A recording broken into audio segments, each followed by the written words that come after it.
What's good, people? It is Tony the Savant. And I have to say, congratulations to the Denver Broncos, man, because they just keep finding ways to win games. I mean, I don't think anybody in their preseason predictions had the Denver Broncos where they are now. There was a lot of questions about the quarterback position, but Bo Nix has seemed to find his comfort zone there, winning the Rookie of the Week three consecutive times. I believe coming into this game, and the defense just playing just great. I mean, just all over the place, swarming, three interceptions this game. And Jameis Winston, he had a good game and a not so good game in one game, as he had four touchdowns, three interceptions, two being pick sixes. And this game was just a very small look at how Jameis Winston's career has played out. But ladies and gentlemen, it is Tony the Savant. Please like the video, share the video, hit the notification bell so you can be notified when I'm dropping content and going live on the channel. As well, if you haven't already, please subscribe to the channel as I drop content daily, go live daily, stay very busy on the platform. Last but not least, please leave your thoughts and opinions in the comment section, as I'm always intrigued to hear what you all have to say about these topics. And ladies and sports fans and gentlemen, we are recapping Monday Night Football, as the Denver Broncos were able to defeat the Cleveland Browns, now 8-5 in the AFC West that has been dominated by the Kansas City Chiefs. The Denver Broncos are still in the playoff picture.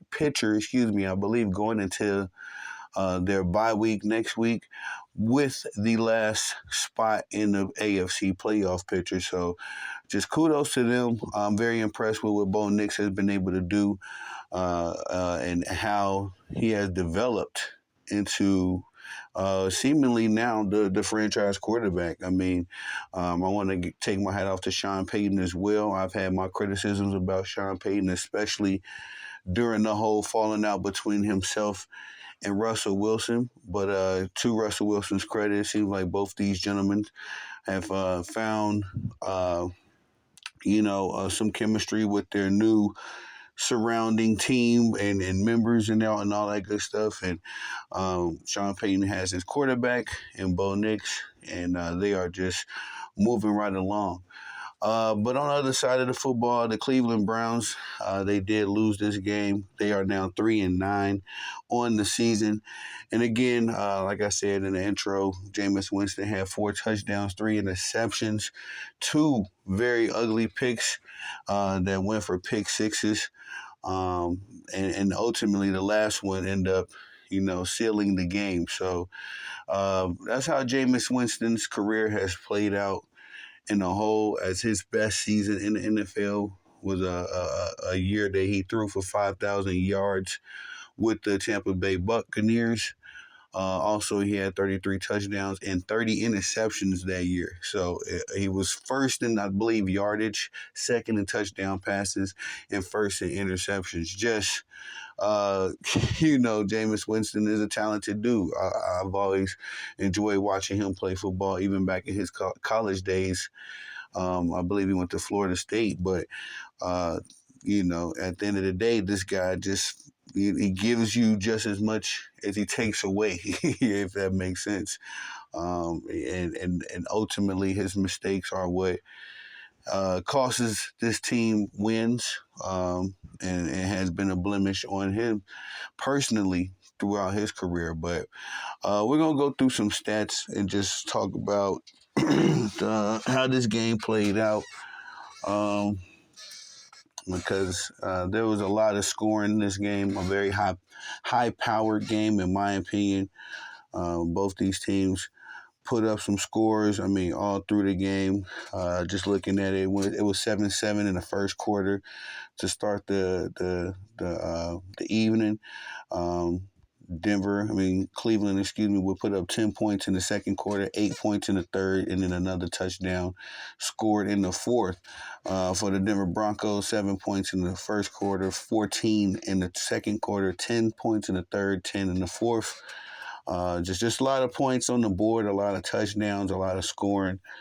And for the losing team, the Cleveland Browns, Jameis Winston, he went 34 of 58 this game, threw for a franchise record 497 yards, breaking Josh McCown's record. I believe Josh McCown got that in 2015 when he played with the Cleveland Browns. I can't recall exactly the number that what the record was before, but Jameis Winston now holds the record, I believe, for the Cleveland quarterbacks yardage in a game as he threw for 497 yards. To add on to those four touchdowns and three interceptions we discussed earlier, he was also sacked three times in this game. For the rushing department for the Cleveland Browns, we did get to see Nick Chubb, which is great after his horrific injury last season. I'm a big Nick Chubb fan. You know, personally, I like his style of play, his approach to the game, and it's always a good thing to see. It's a blessing to see him back on that football field. But he had 9 carries for 21 yards this game. No touchdown scores for Nick Chubb. He did have one good run that led to a first down. Jerome Ford, who has been the proverbial number two, we want to give him that. As far as the running backs goes, he had 9 carries as well for 41 yards on the ground. He had no touchdown scores, and a long run for 21 yards. We got to talk about this guy, Jerry Jeudy, who almost came close to getting the Player of the Game award, going up against his former team, the Denver Broncos. Jerry Jeudy, you can tell he had this game marked on his calendar personally. He put up a career best 9 receptions, 235 yards, ladies and gentlemen, and one touchdown score. And he did get a bomb throw from Jameis Winston for 70 yards that led to a touchdown. They also started the game with a 44-yard play, a connection between Jameis Winston and Jerry Jeudy. And out of those 9 receptions for my fantasy football community, he had 13 targets. So I don't know I think it was the gentleman that I was facing in my fantasy football league right now. He had Jerry Jeudy and had that fool on the bench, and I was so thankful. Although his receiving, the receivers that he had was legit, I don't think, I was kind of thinking about it in my head. I don't think that I would have started Jerry Jeudy over the selection of receivers that he had. But Jerry Jeudy, when I last checked his score on fantasy football, and I think it was like the third quarter, he had 37.1 or I believe 37.9 points, something crazy like that.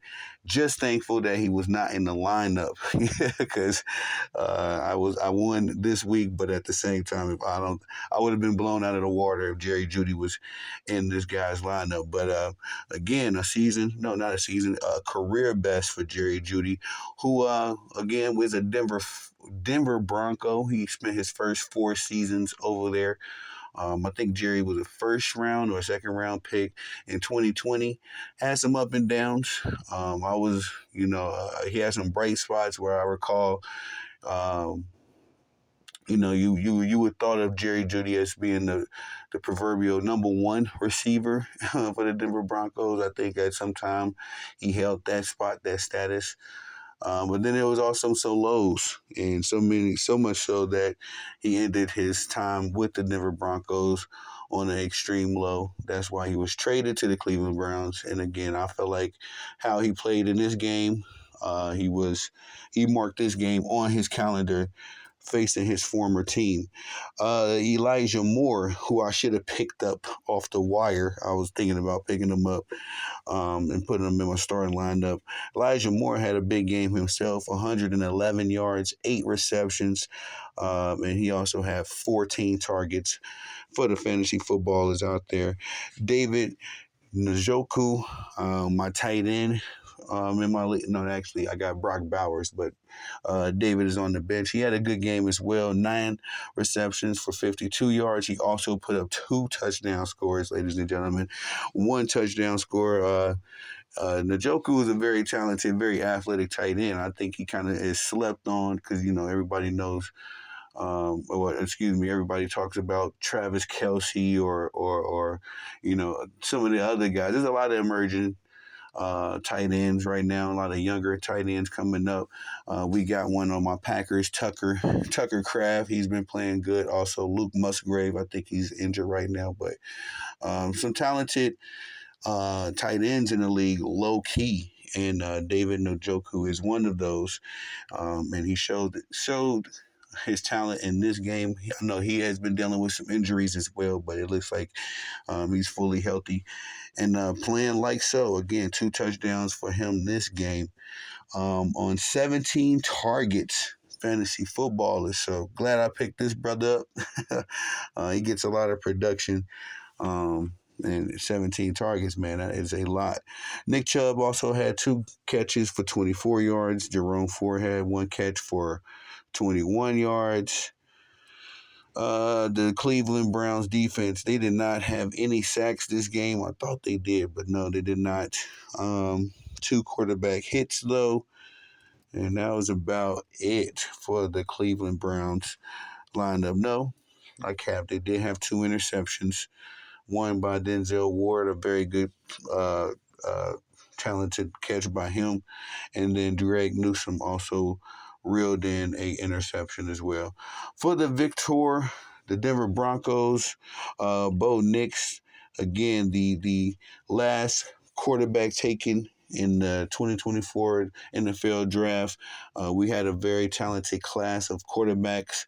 Everybody talks about Caleb Williams. Jaden Daniels is having himself a year, but I think Bo Nix was slept on, and he's been showing. Now he's not now by the numbers, not the greatest, flashiest.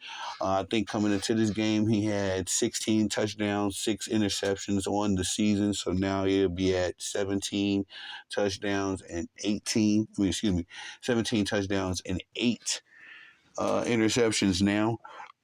Excuse me. I just think that Bo Nix is slept on. I think that Bo Nix is the real deal. I've been a fan of this young man since his days at Auburn. He is a quarterback's kid. He's a coach's kid. And I don't know why Bo Nix isn't talked about more. I mean, he has all of the essential goods, that you would want from a quarterback.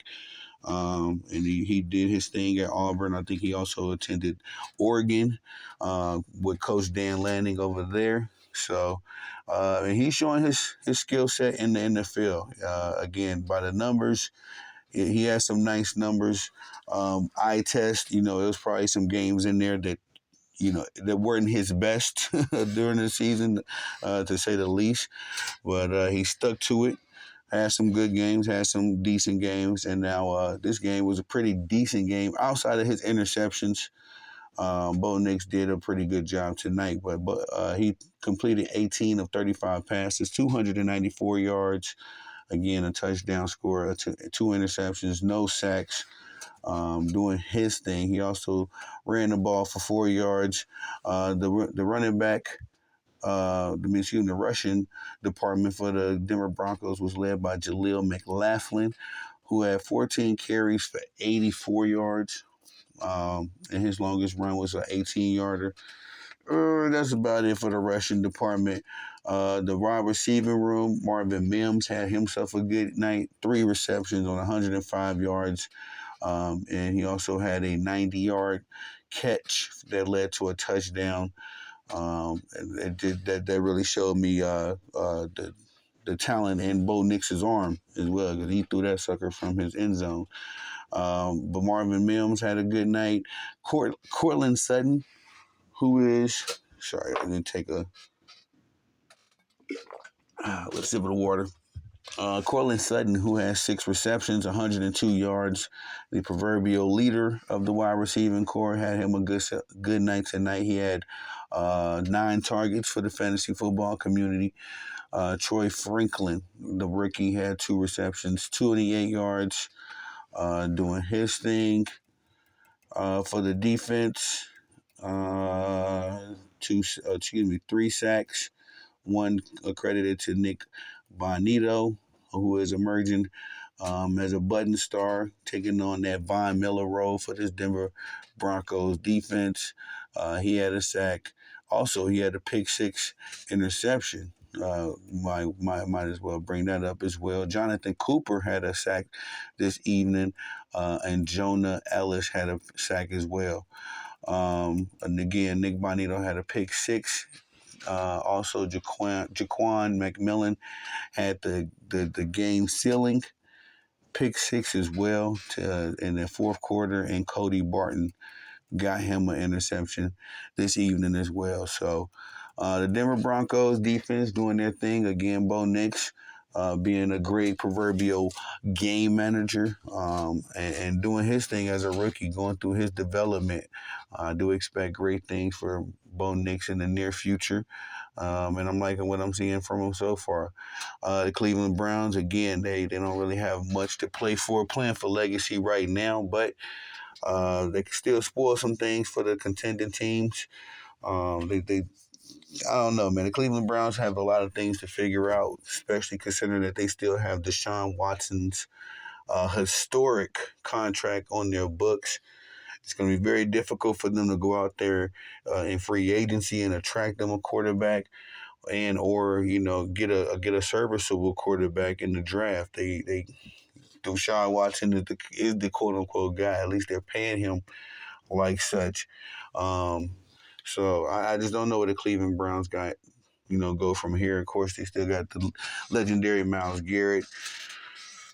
Excuse me. They got a number of guys on the offense that we discussed. Um, do you sell those pieces off for draft picks and go through 100% rebuild? I don't know. I don't know if Deshaun Watson is still the guy that he was that we met in Clemson and that played in Houston. I don't know if he's the same guy either. So 3-9, last place in the AFC North, the very competitive AFC North, at least between the usual suspects, Steelers and Ravens, and then the Denver Broncos go to 8-5 in the very competitive AFC West, again dominated by Mahomes and the Chiefs. Also got the Los Angeles Chargers in the mix. I think they just beat, who did they just beat? The Hardball Bowl. Did we just have the Hardball Bowl with that last week? Or forget the Chargers who they played, but they're 8-4 with second place in the division, and then you got Denver right there, 8-5 at third place, and then again in the playoff hunt, going into the bye week with the playoff spot. So that's all I got for y'all on this one. Good game, good Monday Night Football out there in Denver, Colorado. Please like the video, share the video, hit the notification bell so you can be notified when I'm dropping content and going live on the channel as well if you haven't already. Please subscribe to the channel as I drop content daily, go live daily, stay very busy on the platform. And last but not least, please leave your thoughts and opinions in the comment section as I'm always interested to hear what you all have to say about these topics. I am Tony the Savant. Thank y'all for the support. Peace.